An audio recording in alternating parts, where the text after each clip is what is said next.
Hello, friends, and welcome back to Malicious Compliance Stories. In our first story, the OP caught the neighbor stealing his packages, and the cherry on the cake was that he actually evicted the offender from the house. But before we begin, don't forget to subscribe to our channel if you're new here, and turn on notifications so you don't miss a new video every single day. Here we go. Neighbor steals my packages and then returns to me after police get involved. This afternoon was an absolute roller coaster, and I'm still in shock about what happened. I worked during the day and was out of the house today. I got a notification that my Amazon packages were delivered, followed by a notification from my video doorbell. I was unable to check my doorbell, but I assumed it was my packages being delivered. Fast forward to me getting home from work, and lo and behold, my packages were gone. My packages were worth a little over $100. I'd like to add I checked my doorbell log, and to my surprise, my neighbor from down the hall stole all the packages that had been delivered. I didn't want to confront this woman, seeing as how I'd never spoken to her before, apart from a casual hello twice, so I called the police station. The police knocked on her door. We could hear her inside, but she didn't answer. I filed a report and assumed I would not get my order back.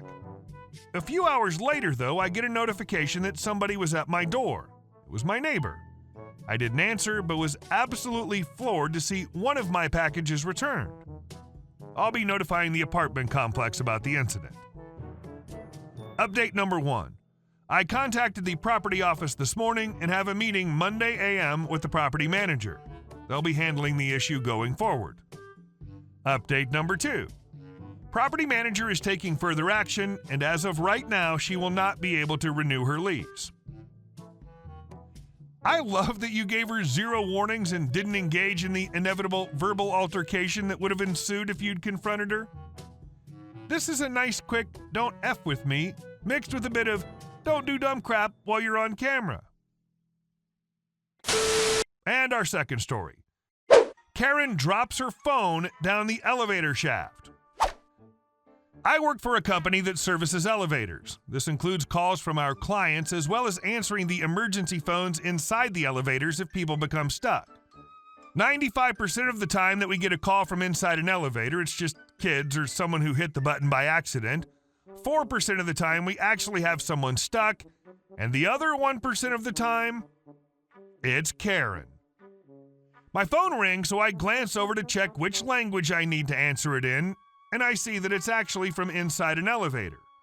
I pick it up, thinking it's another prank call, find the address in my system, and prepare to say, "Hello, is there anyone there?" for about 30 seconds, then go back to playing Stardew Valley on my phone. Not today. Today, Karen had other plans. I quickly get out the standard intro, and to my surprise, there's actually someone on the other end of the line. Karen: "Hi, I need to speak to a manager or something?" Yes, she actually said, "or something," with the inflection of a question. Now, there's so much stupid packed into that one question that I'm almost speechless. Let's unpack the stupid, shall we? Stupid point number 1. She's using an emergency elevator phone and wasting an emergency response line's time to try and make a complaint. I know I said I was playing Stardew Valley, but you're on Reddit, don't judge me. Stupid point number 2. Her question doesn't make sense.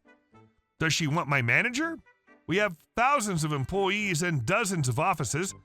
Does she want the account rep for her building? Does she want the supervisor of the technician who handles her building? Does she want the manager of her local branch? Is this about a bill? I don't know what Karen wants, and I'm pretty sure I left my Nintendo Switch at home, so it can't be that. Stupid point number 3. We cannot give or share any information to anyone who's not with building management. In fact, anyone who's not with building management should not even know our phone number. At the time, I had no idea, but Karen has already been told this by building management and does not know our number, which is why she's calling from the emergency phone. Me: "Can I ask what this is regarding?" Karen: "No.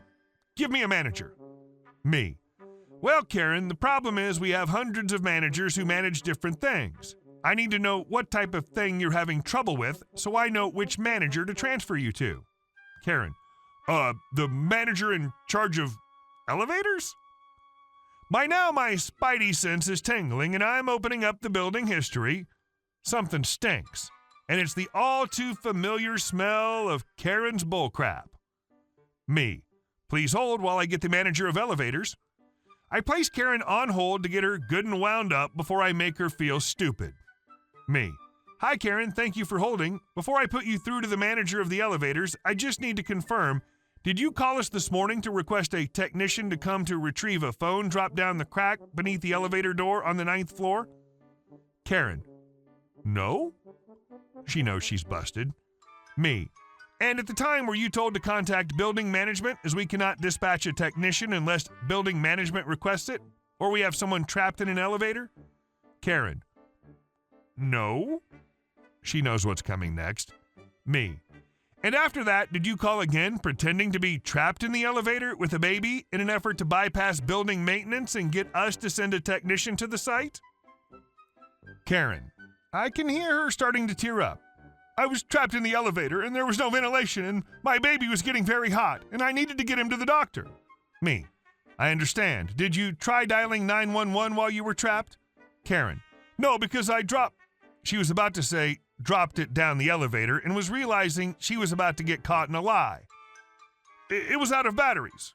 Me, please hold. I put her on mute to get her even more wound up, go to the bathroom and come back. Me, hi Karen, thanks for holding. Karen. Me, hi Karen, are you still there? Karen, I'm here. Me, okay great, I was worried I'd lost you. Now, when the technician arrived, he found that the elevator was still working and diagnostics showed no errors. In fact, in the 35 minutes between your call and the technician arriving, the elevator was used 8 times. And that there's no record of anyone being trapped. Karen, yes, that's what he said, but he wasn't there. I was trapped for over an hour with my baby, who has a fever. Me, please hold. Eat my sandwich, chicken salad. I love my life. Me, hi Karen, thanks for holding. I just need to confirm, when our technician arrived to have you released from the elevator, were you waiting in the lobby? And did you demand he retrieve your phone from the elevator shaft? Karen, yes. Me, and when he told you to contact building management to get the $900 elevator pit retrieval fee approved, did you begin screaming at him to retrieve your phone immediately or you'd get him fired? Karen, well, I wasn't screaming. Me, and when this happened, who was watching the baby? Karen, what baby? Me, the one you were stuck in the elevator with that had a fever? Karen, oh, she was upstairs. I put her down. Me, so you left an infant alone so you could yell at the technician? Karen, are you telling me how to parent my... Me, please hold. Water my blueberries in Stardew Valley. Me, okay, Karen, what I'm doing right now, I'm putting a note in the system to have your phone retrieved free of charge from the elevator shaft. Karen, oh, thank you. Thank you so much. Me, you're very welcome. We'll be retrieving it for you on the next scheduled maintenance day, which will be within the next 3 to 6 weeks. Karen, 3 to 6 weeks? You can't send someone today? Me, sure, but first you need to contact building management to call us and approve the $900 elevator shaft retrieval fee, in addition to the $500 fine for faking an emergency that you'll be receiving from your landlord. Karen hung up before I was able to transfer her to the manager of elevators. I later spoke with building management, who was livid. Karen had originally spoken to them about the phone, however, she refused to be billed for it, so management refused to make the call. Her baby wasn't sick. In fact, it didn't exist. Unless her baby is 4 cats. I hope she isn't too surprised in 3 to 6 weeks when she gets the shattered pieces of her phone back. This story's about 2 entitled people. One thinks she can bypass processes to get her way. The other thinks he's allowed to put people on hold to go eat or take a dump just to teach them a lesson. And our next story. Karen thinks that I'm an employee ignoring her, gets knocked down and arrested. This happened a few years ago before COVID-19. I'm a disabled Army veteran who also has PTSD. I'm also hearing impaired and wear hearing aids. I decided to go to Wally World for a few items. I took my PTSD service dog with me. I didn't have my hearing aids as they'd gone in for repair, so I'm pretty deaf. It was hot in the store, so I took off my coat and put it on my rollator. I also have a cane with me, which I use to get items down from high shelves. Unfortunately, I was wearing my favorite shirt, a long-sleeved royal blue t-shirt with the neon green Maori Tehiki goddess sitting in all her naked glory. Something a Wally World employee wouldn't wear. My hair was in a ponytail. I'd taken off my disabled Army veteran cap because I was hot. So I'm going down the aisle slowly, obviously because I'm disabled, using my rollator, with my dog on my left side. I tend to straighten out shelves as I go. No big deal, right? Wrong. Now I'm doing my thing, pretty deaf without my hearing aids. I could read lips if you face me, when all of a sudden my dog turns around and starts pulling. Huh? Then someone behind me pulls on my ponytail hard and almost knocks me over. I react instinctively, haul back with a titanium-plated elbow to the person's gut. No thought, just pure instinct. Then I grabbed my cane from the basket of my rollator, spun around, and got into a defensive position. I'd also pushed the 911 alert button around my neck and yelled that I'd been assaulted and location, etc., and 911 replied that cops were being dispatched. There she was, getting up from the floor, a wild Karen. She screamed, "Help! I've been assaulted by an employee!" I roared back at her in my drill sergeant voice, "Why the F makes you think that I work here? I have a rollator and a service dog. I don't work here. You assaulted me." "Yes, you work here. I saw you straighten up the shelves," Karen insisted. "That doesn't mean that I work here," I yelled. "Quit lying. You work here and you assaulted me. I'm going to get you fired, and you're going to go to jail." My service dog is going crazy and barking. I'm very upset and crying, and my service dog is trying to calm me down. Store employees, the manager, and security come, and shortly the police. We go to the store office. They put us in separate rooms. The police review the tapes, and one takes my statement. A nice female store employee is with me in the room because I'm crying and very upset. The security and police finish reviewing the camera footage and ask me if I want to press charges. I say, definitely, yes. Karen gets upset by this, kicks the police, and resists arrest. I find out that this is not her first offense of harassing and assaulting customers or employees, so she'll serve some long jail time. I get a $250 gift card from the store.